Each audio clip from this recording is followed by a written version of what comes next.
एक विशाल पेड़ था जिस पर रस भरे फल लगे हुए थे। पक्षी चहचहाते हुए उन फलों को खा रहे थे। बहुत सारे पक्षी यह रसदार फल को खाने रोज आते हैं। चिड़िया, पोपट, मैना सभी बर्ड्स यहाँ आते हैं, पेड़ की ठंडी छाया में बैठते हैं और ये रस भरे फल खाने का आनंद लेते हैं।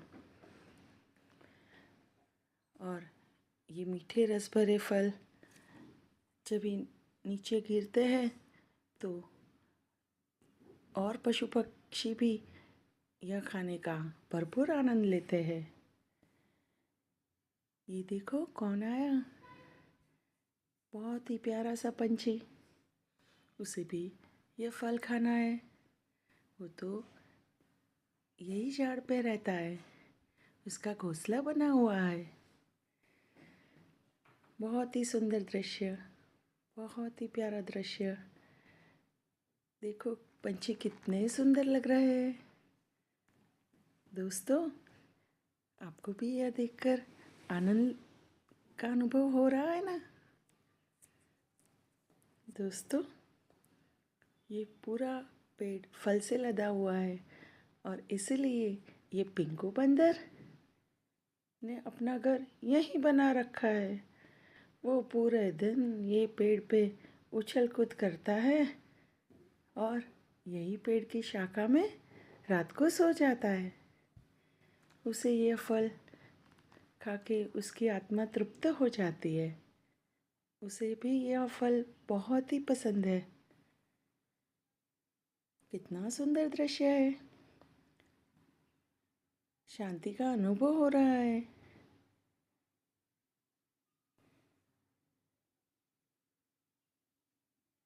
बहुत ही सुंदर दृश्य।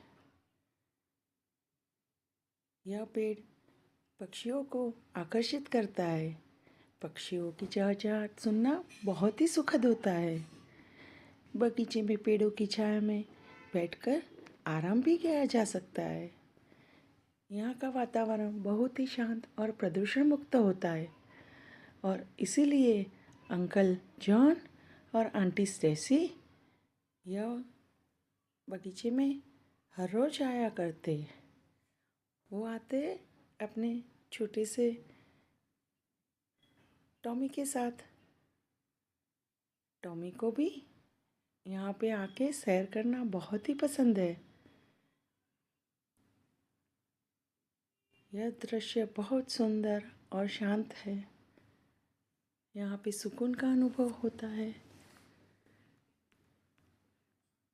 अंकल जॉन बोले, देखो सैसी, अपना बंदर, हम उसके लिए फल लाए हैं, चलो उसको खिलाते हैं। और वो बंदर को भी अंकल जॉन फल लाते वो बहुत ही पसंद है। यहाँ पे पेड़ की छाँव में एक स्नेल भी रहता है।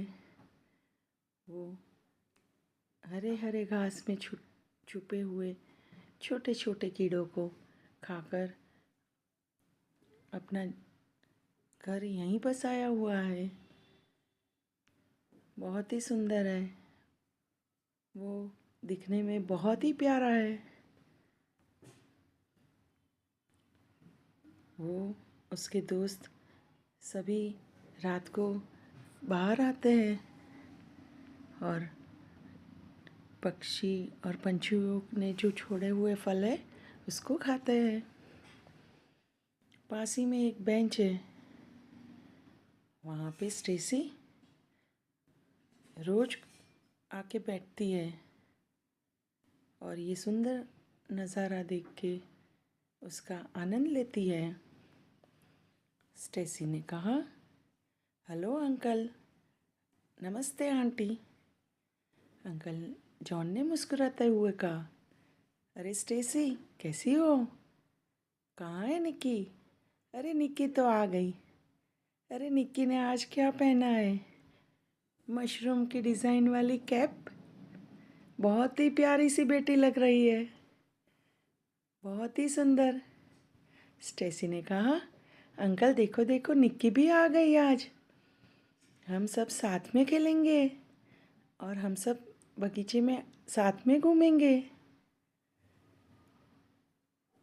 स्टेसी ने कहा, अंकल जॉन, हमें यहाँ बहुत अच्छा लगता है, यह बगीचा बहुत ही सुंदर है। आंटी सेसी ने कहा, बिल्कुल, यह बगीचा सचमुच सुंदर है। तभी पेड़ से एक फल गिरा और वो फल छोटे से पंछी आके खाते हैं। बहुत ही सुंदर दृश्य, बहुत ही प्यारा दृश्य।